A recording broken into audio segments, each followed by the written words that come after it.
નમસ્કાર વિદ્યાર્થી મિત્રો અને શિક્ષક મિત્રો. ધોરણ 8 વિષય સંસ્કૃત. આજે આપણે એકમ 8 મમ દિનચર્યા આ એકમનું આદર્શ પઠન કરીશું અને એકમની સમજ કેળવીશું. સૌપ્રથમ આપણે પાઠનું આદર્શ વાંચન કરીશું, ત્યારબાદ પાઠની સમજ કેળવીએ. મમ દિનચર્યા. અહમ પ્રતિદિનમ ષડવાદને ઉત્તિષ્ઠામિ.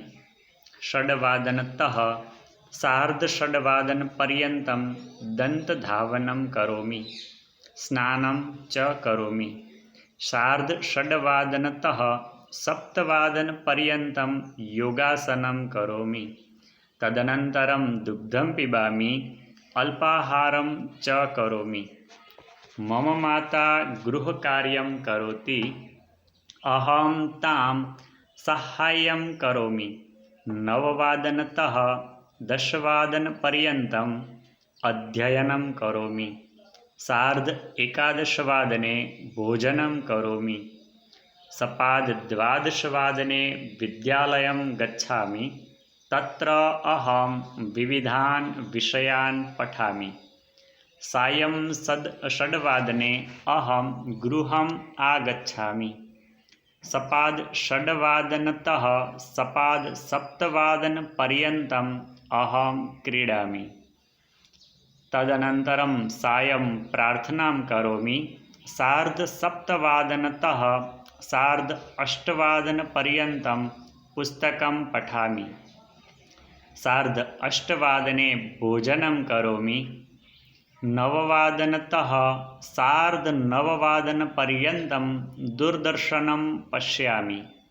सार्ध-9वादनतः 10वादनपर्यन्तं जनन्या तातेन सह वार्तालापं करोमि. 10वादने शयनं करोमि. વિદ્યાર્થી મિત્રો, અહીંયા આપણને સંસ્કૃતમાં એક દિનચર્યા આપેલી છે. દિનચર્યા એટલે કે સવારે ઉઠીએ ત્યારથી રાત્રે સૂઈએ ત્યાં સુધી દિવસભરમાં જે કંઈ ક્રિયાઓ કરી છે તેનું વિગતે સમય સાથેનું વર્ણન એટલે દિનચર્યા. જોઈએ આપણે. મમ દિનચર્યા એટલે કે મારી દિનચર્યા. અહમ પ્રતિદિનમ ષડવાદને ઉત્તિષ્ઠામિ. અહમ એટલે કે હું, ક્રિયા કરનારી વ્યક્તિ પોતે. એવું કહે છે કે હું અહમ પ્રતિદિનમ ષડવાદને ઉત્તિષ્ઠામિ. હું દરરોજ 6 વાગ્યે ઉઠી જાઉં છું. षड्वादनतः सार्ध-6वादनपर्यन्तं दन्तधावनं स्नानं च करोमि. षड्वादनतः 6 વાગ્યાથી લઈ અને 6:30 વાગ્યા સુધી. सार्ध-6वादनपर्यन्तं 6:30 વાગ્યા સુધી. દંતધાવનમ સ્નાનમ ચ કરોમિ. મારી દાંત સફાઈની અને સ્નાનની ક્રિયાઓ છે હું કરું છું. 6 વાગ્યાથી લઈ અને છેક 6:30 વાગ્યા સુધી. सार्ध-6वादनतः सप्तवादनपर्यन्तं योगासनं करोमि. 6:30 વાગ્યાથી લઈ અને 7:30 વાગ્યા સુધી. સપ્તવાદનપર્યંતમ 7 વાગ્યા સુધી એટલે કે અડધો કલાક છે હું યોગાસન કરું છું. તદનંતરમ દુગ્ધમ પીબામી. અલ્પાહારમ કરોમિ. બરાબર, એટલે કે ત્યારબાદ છે હું શું કરું છું? દૂધ પીવું છું અને અલ્પાહાર થોડો નાસ્તો પણ કરું છું. મમ માતા ગૃહ કાર્યમ કરોતિ. મારા માતા છે ઘરનું કામકાજ કરે છે. ગૃહ કાર્યમ કરોતિ. અહમ તામ સાહાય્યમ કરોમિ. હું તેમને મદદ પણ કરું છું. 9વાદનતઃ 10વાદનપર્યન્તમ અધ્યયનમ કરોમિ. 9 વાગ્યાથી લઈ અને છેક 9:30 વાગ્યા સુધી હું મારો અભ્યાસ કરું છું, ભણું છું. અધ્યયનમ કરોમિ. સાર્ધ-11વાદને ભોજનમ કરોમિ. સાર્ધ-11 એટલે કે 11:30 વાગ્યે હું જમી લઉં છું. સપાદ-12વાદને વિદ્યાલયમ ગચ્છામિ. સપાદ-12 એટલે કે 12:15 વાગ્યે હું નિશાળે જાઉં છું. સપાદ શબ્દ છે એ સવારના અર્થમાં છે. વિદ્યાલયમ ગચ્છામિ. વિદ્યાલયમ દ્વિતીય વિભક્તિ છે. તત્ર અહમ વિવિધાન વિષયાન પઠામિ. ત્યાં હું ઘણા બધા અલગ અલગ વિષયો છે એનો અભ્યાસ કરું છું, ભણું છું. સાયં 6વાદને અહમ ગૃહમ આગચ્છામિ. સાંજે 6 વાગ્યે હું ઘરે ફરી આવું છું.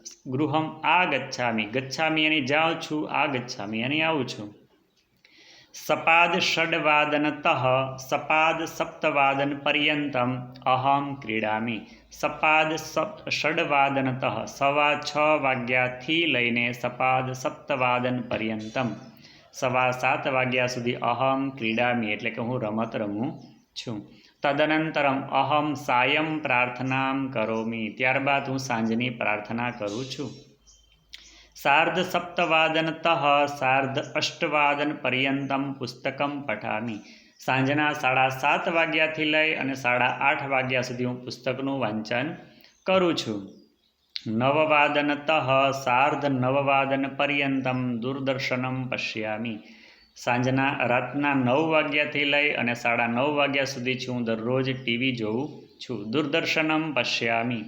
સાર્ધ નવવાદનતઃ દશવાદન પર્યંતમ જનન્યા તાતેન ચ સહ વાર્તાલાપમ કરોમી 9:30 વાગ્યાથી લઈ અને 10 વાગ્યા સુધી હું મારા માતા પિતા સાથે જનન્યા તાતેન સહ માતા પિતાની સાથે વાતચીત કરું છું. 10 વાદને શયનમ કરોમી 10 વાગ્યે છે હું સૂઈ જાઉં છું. તો વિદ્યાર્થી મિત્રો અને શિક્ષક મિત્રો, આપણે આ પાઠ છે અહીંયા ખૂબ સરસ રીતે સમજી ગયા છીએ. તો તમારે આ રીતે તમે પણ તમારી દિનચર્યાઓ છે એનું લેખન કાર્ય કરી શકો છો, દિનચર્યા સમજી શકો છો, બનાવી શકો છો. સંસ્કૃત ભાષાની અંદર આપણે છે અહીંયા આ પાઠની અંદર ઘડી એટલે કે ઘડિયાળ વિશેની સમય વિશેની સમજ કેળવી. જો પૂર્ણ સમય હોય તો જે તે માની લો કે 1 વાગ્યા તો 1 વાદનમ, પણ 1:15 વાગ્યા છે તો સપાદ 1 વાદનમ.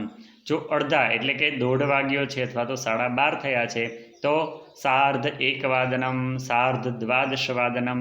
તેવી જ રીતે 11:15 થયા હોય, 11:10 થયા હોય તો પાદોન દ્વાદશ વાદનમ, પાદોન એકાદશ વાદનમ. આ રીતે છે આપણે સમજ છે કેળવીશું. ત્યારબાદ ઓછી મિનિટ હોય અથવા તો વધારે મિનિટ હોય એ બાબતની ઘડિયાળો છે એ પણ આપણને પ્રસ્તુત પાઠમાં આપેલી છે. આપ વિગતે અભ્યાસ કરી શકશો. નમો નમઃ.